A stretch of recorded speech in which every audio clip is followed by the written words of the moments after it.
Bismillah, Assalamualaikum warahmatullahi wabarakatuh. Alhamdulillah, salatu wassalamu ala rasulillah wa ala alihi wa sahbihi wa man walah. Asyhadu an la ilaha illallah wahdahu la syarikalah wa asyhadu anna muhammadan abduhu wa rasuluhu la nabiyya ba'dahu amma ba'd. Fa inna asdaqal hadithi kitabullah wa khairal hadi hadi Muhammadin sallallahu alaihi wasallam. Syarrul umuri muhdatsatuha wa kullu muhdatsatin bid'ah wa kullu bid'atin dhalalah wa kullu dhalalatin finnar.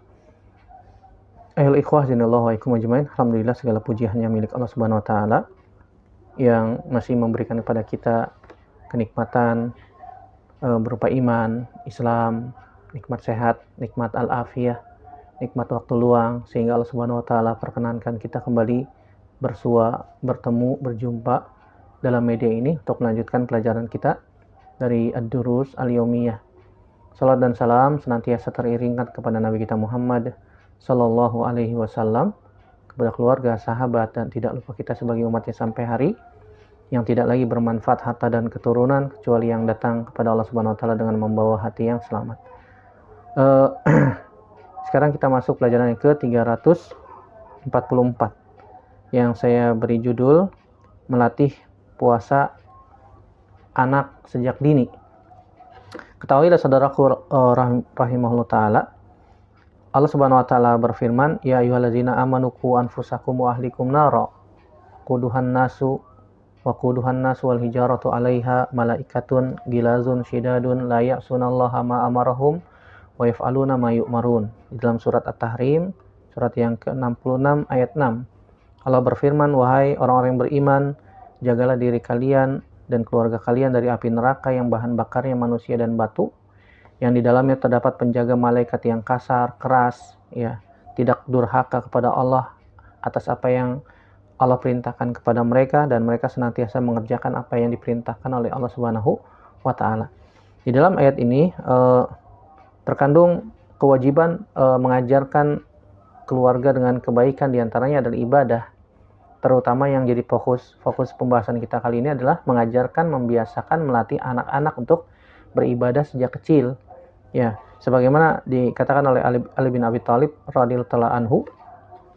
Ali bin Abi Thalib yang wafat tahun 40 Hijriyah, dan ini disebutkan oleh Imam At-Tabari dalam tafsirnya, riwayat Ali bin Abi Thalib radhiyallahu anhu, dan para ulama menyatakan sanadnya hasan dari asar Ali bin Abi Thalib, dan juga dikuatkan oleh riwayat-riwayat yang lain yang maknanya senada dengan hal ini. Kata Ali bin Abi Thalib, "Allimuhum wa addibuhum." Ajarkan mereka, didiklah mereka dengan kebaikan. Sebagaimana juga dikatakan oleh Abdullah bin Abbas radhiyallahu taala anhuma, "I'malu bi taatillah wattaqu ma'asillah wa muru ahlikum bizikri yunajjikumullahu minan nari." Ya, beramallah dengan ketaatan, jauhi maksiat, perintahkan untuk senantiasa taat, niscaya Allah akan selamatkan kalian dari api neraka. Dan makna-makna yang serupa seperti yang disebutkan juga oleh Imam Ibnu Katsir, "Aimuru ahlikum bil ma'ruf." Perintahkan mereka untuk melakukan kebaikan dan larang mereka dari kemungkaran, dan jangan biarkan mereka masuk ke dalam neraka pada hari kiamat. Ini menunjukkan bahwasanya, kata para ulama, ayat ini mengandung beberapa poin. Yang pertama, wajib kita mengajarkan kepada mereka tauhid. Yang kedua, melatih ibadah sejak dini, mencegah maksiat, menanamkan adab dan akhlak, serta mendidik mereka sebelum balik. Ya, di antaranya adalah membiasakan, melatih mereka puasa. Ya. Apalagi kalau misalnya kita masuk di bulan Ramadan, ya, ajarkan mereka untuk berpuasa sejak dini. Sejak kapan, Ustadz? Ya, sejak mereka bisa menahan diri dari makan, minum. Ya, apalagi kalau anaknya susah makan, gampang mengajarkan mereka untuk puasa. Ya, apakah menunggu balik? Enggak. Melatih mereka puasa sejak dini tidak harus menunggu balik. Kalau menunggu balik, melatih mereka menunggu balik, maka nanti akan berat, sulit. Kenapa? Karena mereka tidak terbiasa. Terus baiknya kapan, Ustadz? Ya, sejak kecil. Ya, kalau misalnya mereka sudah bisa diajak untuk, "Ayo sahur nak, kita sahur." Mereka bangun sahur. Ya, kita sahur, mereka ikut bangun sahur. Ya, mereka bisa menahan diri dari makan dan minum. "Nak, puasa ya, kita sahur nih." Berarti nggak boleh makan, nggak boleh minum. Sampai kapan, Bi? Sampai maghrib. Kalau nggak kuat, ya sudah sampai zuhur dulu, ya bertahap. Mungkin hari pertama jam 8, hari kedua jam 10, hari ketiga jam 12, hari keempat jam 2, hari kelima asar, dan seterusnya sampai maghrib. Lama-lama terbiasa. Iya, dari usia berapa Ustadz? Ya tergantung anaknya masing-masing. Ada yang dari umur 3 tahun sudah bisa, ada yang sudah dari 4 tahun, 5 tahun usia TK. Ya. Dari usia TK mereka diajarkan, dibiasakan sudah bisa. Insyaallah ta'ala. Yang penting kita berusaha untuk melatih mereka, mendidik mereka untuk ibadah, diantaranya adalah puasa sejak kecil, sejak kecil sebelum balik. Ya. Pertanyaannya, balik itu batasannya apa? Sebagaimana disebutkan oleh para ulama, diantaranya adalah Syekh Muhammad bin Shalih Al-Utsaimin rahimahullah ta'ala dalam majalis Syahri Ramadan. Beliau menjelaskan tanda-tanda balik diantaranya untuk laki-laki ada 3. Salah satunya adalah berumur 15 tahun. Yang kedua, tumbuh bulu-bulu di sekitar kemaluan. Yang ketiga, dengan ihtilam, dengan keluarnya air mani, baik dalam keadaan terjaga atau dalam keadaan tidur. Kalau anak laki-laki sudah keluar mani, maka mereka sudah balik. Artinya kita berikan edukasi, kita berikan pendidikan. Nah, kamu itu sudah balik. Kalau kamu melakukan ketaatan dapat pahala, kalau melanggar maka dapat dosa. Kalau untuk anak perempuan ya satu, tandanya haid. Iya. Tidak harus nunggu 15 tahun kalau anak perempuan. Kenapa? Karena masa atau waktu haid mereka berbeda-beda. Ada yang umur 7 tahun sudah ada haid. Umur 7 tahun sudah ada, walaupun jarang. Ada yang 9 tahun banyak, ya. 10 tahun, 11 tahun, 12 tahun, ya, usia SMP banyak. Ya, intinya anak perempuan haid itu tidak mengenal umur, ya. Banyak hal yang faktor-faktor yang menjadi penyebab mereka cepat sekali haid, diantaranya makanan, tontonan, tuntunan, teman, lingkungan, ya, dan seterusnya, sehingga ketika mereka sudah balik, mereka sudah terkena hukum taklif, atau beban hukum syariat.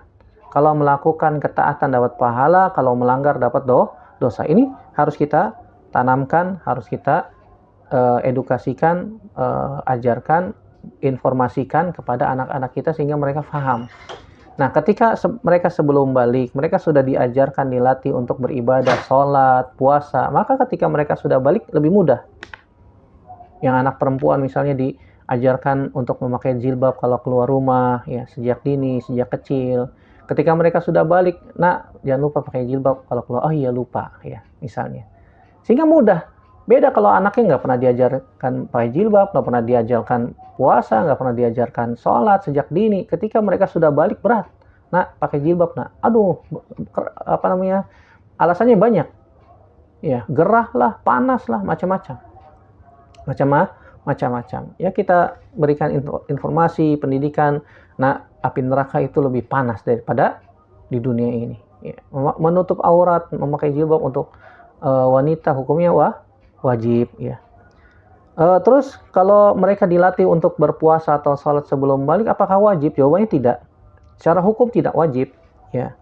Secara hukum tidak wajib. Sebagaimana Nabi SAW mengatakan dalam hadis Ali bin Abi Thalib yang diriwayatkan oleh Imam Abu Daud dan juga Imam Abu Daud dalam Sunannya nomor 4403, dalam Kitabul Hudud, Imam Tirmizi nomor 1423. Sunan An-Nasai nomor 3432, Sunan Ibnu Majah nomor 2041. Dan sebagian ulama menilai hadis ini sahih, dan ini menjadi dasar tentang pembahasan fikih tentang beban taklif, tentang hukum syariat. Kata Nabi SAW, rufi al-qalam an salasatin. Pena diangkat dari 3 golongan, dari 3 orang ini. Yang pertama, aninaim hatta yastaiqidh, dari orang tidur sampai dia bangun. Yang kedua, wa anis sabi hatta yahtalim, dari anak kecil sampai dia balik, ya. Yang ketiga, wa anil majnun hatta yaqil, dan dari orang gila sampai dia berakal, sadar ataupun sembuh dari gilanya. Dari hadis ini dapat diambil faidah bahwasanya meskipun anak itu belum wajib, belum balik secara hukum syariat, tetapi mereka diperintahkan dan dilatih untuk melakukan ibadah sejak dini. Dan ini peran orang tua. orang tua. Kenapa demikian? Ya, karena mereka tinggal sama orang tua. Jangan sampai nanti orang tuanya tidak pernah mengajarkan melatih sholat, ibadah, puasa sejak dini, ditanya sama Allah Subhanahu wa Ta'ala. Ya, ketika ada anak dipanggil oleh Allah Subhanahu wa Ta'ala, wahai fulan, kenapa kamu nggak sholat? Ya, kenapa kamu nggak puasa? Maka dia punya hujah nanti di hadapan Allah Subhanahu wa Ta'ala. Oh, bapak saya nggak ngajarin, ya, ibu saya nggak ngajarin, orang tua saya tidak melatih saya untuk puasa, ya, bagaimana saya bisa puasa? Bagaimana saya bisa melakukan ibadah tersebut? Ya, akhirnya orang tuanya yang dipanggil, bapaknya yang dipanggil, ya, bapaknya dipanggil. Kenapa engkau tidak mengajarkan anak-anak kamu beribadah, sholat ataupun puasa sejak dini, sejak kecil, sehingga apa? Terbiasa. Jangan sampai nanti ada anggapan anggapan seseorang yang mereka punya keyakinan bahwasanya kalau belum 15 tahun nggak wajib, kan begitu. Ada sebagian kaum muslimin yang mereka punya keyakinan kalau belum umur 15 tahun berarti nggak wajib sholat, nggak wajib ibadah, nggak wajib puasa. Kalau anaknya perempuan sudah umur 9 tahun, dia sudah balik, sudah haid, dan dia punya keyakinan seperti itu, berarti selama 6 tahun dia nggak sholat. Selama 6 tahun dia nggak puasa Ramadan. Na'udzubillah, nasallallahu salamata wal afiyah. Ya, kan udah dikasih tahu, Ustaz, orangnya emang tetap ngeyel tuh. Misalnya, udah dikasih tahu ini anak udah balik, ada kewajiban sholat, ada kewajiban puasa Ramadan. Tapi orang tuanya ngeyel, belum 15 tahun. Ya, nggak ada kewajiban. Ya, tidak ada kewajiban. Nasallallahu salamata wal afiyah. Maka keyakinan, kepercayaan seperti ini perlu diluruskan. Ya, perlu diinformasikan kepada kaum muslimin, sehingga apa yang terjadi, ya, berarti dia tidak mengetahuinya, atau dia merasa tidak mau tahu karena punya keyakinan seperti yang sudah mendarah daging, dipegang kuat-kuat, tidak menerima masukan dari luar. Ya, ini sombong namanya. Ini sombong.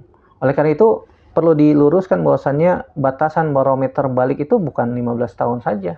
Tetapi wanita itu ketika sudah keluar darah haid, yang laki-laki dia sudah ihtilam, sudah keluar mani, walaupun belum 15 tahun maka sudah dikatakan balik. Balik. Analoginya gampang, ketika Nabi SAW mengatakan dalam hadis riwayat Imam Abu Daud juga, dari Amr bin Shu'aib, dari bapaknya, dari kakeknya, Nabi SAW mengatakan, muru auladakum bis salati wa hum abna'u sab'i sinin wadribuhum 'alaiha wa hum abna'u ashrin wa farriqu bainahum fil madaji.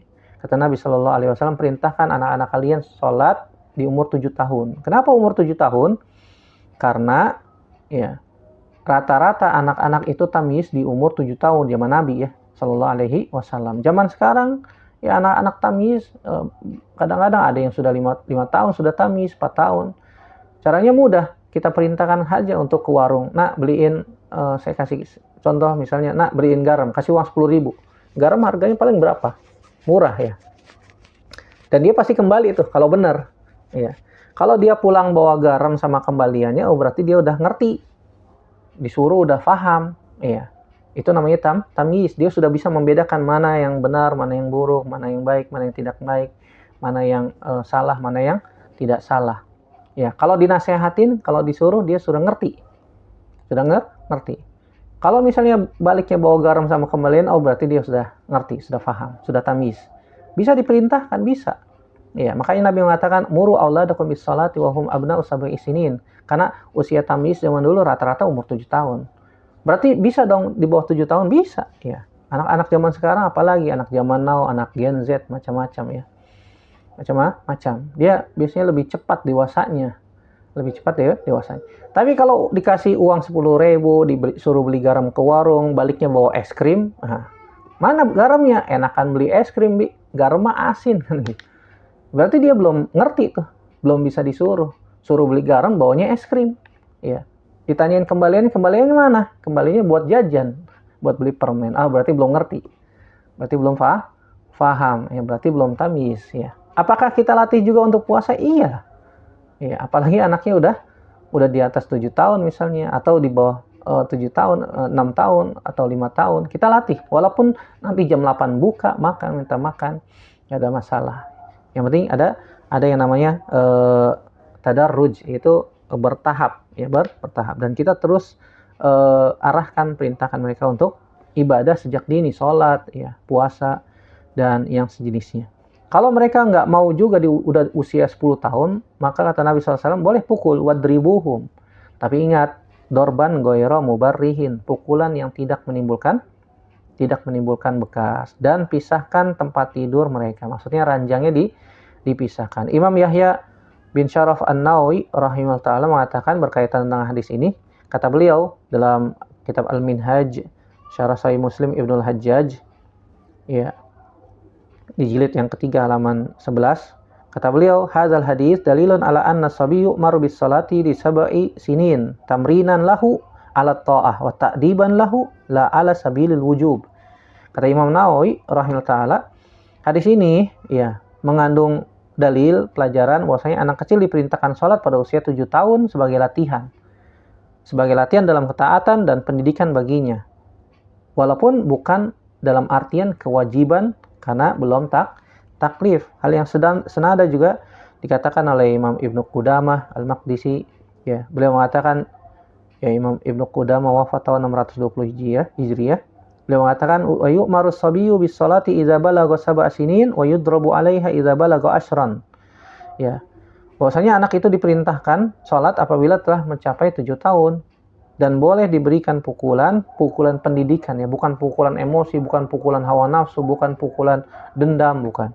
Ketika mereka berusia 10 tahun. Ingat, dorban goyro mubarrihin, pukulan yang tidak menimbulkan bekas. Kalau anaknya udah besar gimana, Ustaz?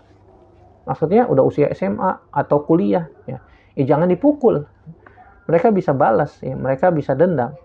Anak-anak usia SMA, kuliah, udah dewasa, ya, maka dinasehati dengan baik, dari hati ke hati, 4 mata, sambil berdoa, minta kepada Allah pertolongannya agar diberikan hidayah. Jangan sampai kita mengeluh, anak kita udah besar tapi nggak mau sholat, nggak mau puasa. Salah siapa?